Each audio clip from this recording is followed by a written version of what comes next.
दुर्गा नदी के किनारे बसा एक गांव फूलपुर। गांव में कुछ 100-150 लोग रहते थे। अंजलि, जो कि पास ही के जिले में रहती थी और 12वीं पास कर चुकी थी, उसके पिताजी ने बेटी को जल्दी विदा करने के लिए उसकी शादी फूलपुर गांव के मुकेश से करवा दी थी। मुकेश कभी स्कूल नहीं गया था और इस कारण वो पढ़ा लिखा नहीं था और बाकी गांव वालों की हालत भी मुकेश जैसी ही थी। मुकेश के घर में उसके माता पिता भी रहते थे।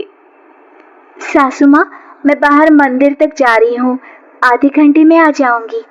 अरे अभी कहीं जाने की जरूरत नहीं है, चुपचाप जाके रसोई में रात के खाने की तैयारी करो। और ये घूंघट क्यों हटा लिया है तुमने? क्या पता नहीं कि इस गांव में औरतें बिना घूंघट के नहीं रहती? रात में अंजलि छत पर जाकर अपनी मम्मी से बात कर रही होती है। तभी गांव की 3-4 औरतें उसे देख लेती है और दरवाजे पर आकर उसकी सास से शिकायत करने लगती है। और क्या हुआ? अरे छत पे तो देखो, आपकी बहू मटक मटक के किसी से फोन पर बात कर रही है। दिन भर फोन पे लगी रहती है। अरे कल तो मंदिर के पास वो क्या कहते हैं, सेल्फी ले रही थी।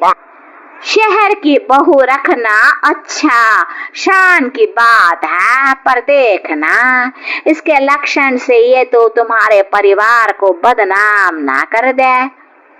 ये पहली बार नहीं था जब सास से गांव के लोगों ने अंजलि की बुराई या शिकायत नहीं की हो।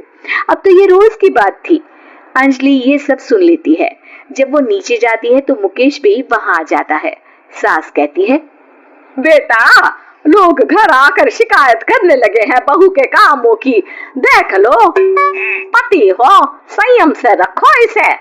माँ जी, मैं तो अपनी माँ से बात कर रही थी क्योंकि यहाँ कोई बात करने लायक ही नहीं है और अब मैं माँ के पास ही रहूंगी। वहाँ क्या रहना, वहाँ बाहर के लोग तो ठीक है पर घर के लोग भी इज्जत ना दे सके। अरे नहीं नहीं अंजलि, ऐसा नहीं है, धीरे धीरे सब ठीक हो जाएगा, तुम फिक्र ना करो। अरे बस कुछ बोलना ही नहीं है, सर पे चढ़ा रखा है बहू को। सास मुकेश की नरम बात सुन के वहां से मुंह चढ़ाकर चली जाती है।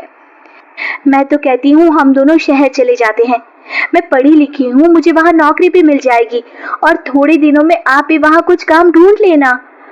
अरे नहीं नहीं अंजलि, हम यहाँ ना गांव का खेत, माँ पिताजी को छोड़कर शहर नहीं जा सकते। माँ पिताजी को कैसा लगेगा और गांव वाले क्या सोचेंगे? ये कहकर मुकेश सोने चला जाता है और अंजलि की गांव वालों द्वारा बुराई का सिलसिला बहुत दिनों तक चलता ही रहता है। लेकिन अंजलि गुस्सा ना दिखाते हुए समझदारी से काम लेती है। बारिश का मौसम चालू हो जाता है।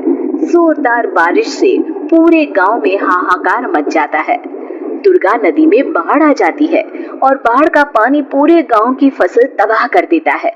फसल की ये हालत देखकर गांव वाले निराश हो जाते हैं और बात तो यहाँ तक पहुँच जाती है कि कुछ लोग तो अंजलि को इस सब का दोषी ठहरा देते हैं। अरे पूरी फसल तबाह हो गई, पता नहीं किसकी नजर लग गई है। अरे जब से चौधरी परिवार में ये शहर की बहू आई है ना, तब से ही गांव की शांति चली गई है। इसके कर्म कांड से माँ दुर्गा नदी भी खुश नहीं है। ये सब सुनकर बेचारी अंजलि रोते हुए अपने घर चली जाती है। कुछ दिन बाद सभी गांव वाले अपनी फसल का मुआवजा लेकर अपने अपने घर आते हैं। मुकेश भी 1500 लेकर आता है। अंजलि को जब पासबुक दिखाता है तो अंजलि हैरान हो जाती है। अरे ये पासबुक में तो उन्होंने 4000 की एंट्री करी है और आपको सिर्फ 1500 दिए। सच में? अरे वो सरकारी अफसर आपको बेवकूफ बना रहे हैं। सरकार की तरफ से हमें 4000 मिले हैं लेकिन बाकी का सारा पैसा खुद ही खा रहे हैं। आप लोग के अनपढ़ होने का फायदा उठा रहे हैं। ये सब सुनकर मुकेश परेशान हो जाता है लेकिन अंजलि उसे हिम्मत से काम लेने को कहती है और सुबह होते ही मुकेश को पंचायत कार्यालय ले जाती है और साथ में गांव के और लोगों को भी। आप सरकारी बाबू क्या गांव के लोगों को बेवकूफ समझते हैं? आपको क्या लगता है ये पढ़े लिखे नहीं है तो आप कुछ भी मनमानी करेंगे? ये बेचारे दिन रात इतनी मेहनत करते हैं, ये हमारे अन्नदाता हैं और आप इनके साथ ऐसा धोखा करते हैं। अरे क्या बके जा रही है ये लड़की, किस धोखे की बात कर रही है? अपने कांड करके नदी माँ को नाराज करके हमारा नुकसान करके इसे चैन नहीं मिला क्या? सरपंच जी, इन सरकारी बाबू ने मुझे बेवकूफ बनाया है और मेरे हिस्से के पैसे खुद चट कर गए। बस ये सुनते ही सरपंच वहां से दुम दबाकर भाग जाता है। पता चलता है कि जनपद अधिकारियों ने गांव के सरपंच के साथ मिलकर सबके साथ धोखा किया है।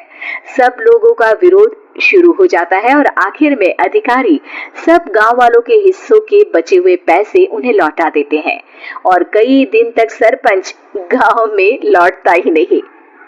अंजलि, तुम नहीं होती तो हम गांव वालों को तो पता ही नहीं चलता कि ये हमें हर बार बेवकूफ बनाते हैं। हाँ हाँ अंजलि बेटी, हमें माफ कर दो। हम सब तुम्हें बुरा भला कहते रहे, लेकिन तुमने ही आज हमें बेवकूफ बनाने से बचाया है। हमें तुम पर गर्व है बेटी। अब समझ आया कि सरपंच तुमसे नहीं, तुम्हारे पढ़े लिखे होने से नफरत करता था। क्यों ना इस बार हम अंजलि को ही सरपंच पद के लिए चुन ले? क्या कहते हो गांव वालों? पढ़ी लिखी सरपंच। बस पूरा गांव अंजलि के लिए ताली बजाता है और अंजलि की सास उसे खुशी से गले लगा लेती है।